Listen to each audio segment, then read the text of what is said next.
សួស្តីបងប្អូនទាំងអស់គ្នាថ្ងៃនេះដែរខ្ញុំមានអំបុកហើយនឹងចេកបងប្អូនចេកធម្មជាតិចេកស្រែបាទចេកដាំដោយដៃខ្លួនឯងផ្ទាល់ហើយក៏អំបុកនេះគឺជាអំបុកដែលយើងដាល់ដោយដៃខ្លួនឯងផ្ទាល់តែម្ដងបាទ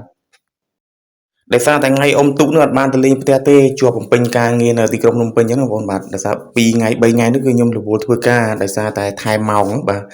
ចេះសារការងារច្រើនអញ្ចឹងមានការងារធ្វើក៏សម្រាប់ថែមម៉ោងទៅអញ្ចឹងអត់បានទៅលេងស្រុកខាងខេត្តកំពង់ឆ្នាំងនឹងទេដល់ពេលអញ្ចឹងក៏ថ្ងៃនេះទៅលេងលោកយាយគាត់ຕົកអឺចេកបាទចេកដែលគាត់បន្ទុំហ្នឹងបាទចេកគាត់កាប់ពីដើមមកគាត់បន្ទុំហើយមួយទៀតគឺអំបុកបាទអំបុកទៅដល់គឺនៅសល់មកល្មមអំបុកបាទអត់ដល់មកកំប៉ុងទេបងប្អូនហើយយាយក៏បានប្រឡាក់ស្ករហើយនឹងមានចេកបាទនៅសល់ប្រហែលជា4 5ចេកបាទកន្លះស្និតចុះបាទថាកន្លះស្និតអញ្ចឹងខ្ញុំអង្គុយតែឯងហូបយកបាទដោយសារយកមកពីភ្នំពេញទៅខេត្តទៅវិញអញ្ចឹងណាបាទដោយសារគាត់បើកថ្នាំមកបាទដល់ពេលអញ្ចឹងយកគាត់ទៅហើយណាមួយក៏លោកយាយក៏បានទេប្រាប់ដែរថាអំបុកចេកទុកឲ្យក៏ប្រហែលជាកន្លះកំប៉ុងបាទអំបុកឆ្ងាញ់បងបាទក៏ស្រូវថ្មីអញ្ចឹងណាបាទគឺឆ្ងាញ់មែនទែនបងហើយណាមួយគឺចេកធម្មជាតិទៀតអញ្ចឹងខ្ញុំហូបយក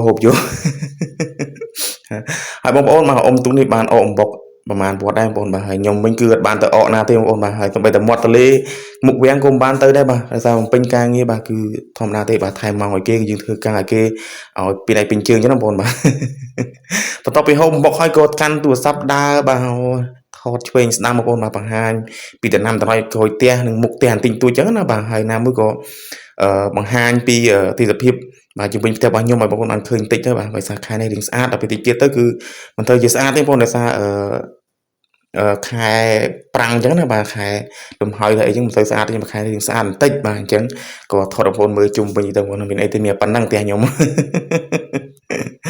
បាទហើយវីដេអូក៏មានតែប៉ុណ្្នឹងដែរបងប្អូនបាទអរគុណច្រើនចាំជួបគ្នានៅវីដេអូបន្តទៀតបាទជម្រាបលាសូមឲ្យសុខភាពល្អ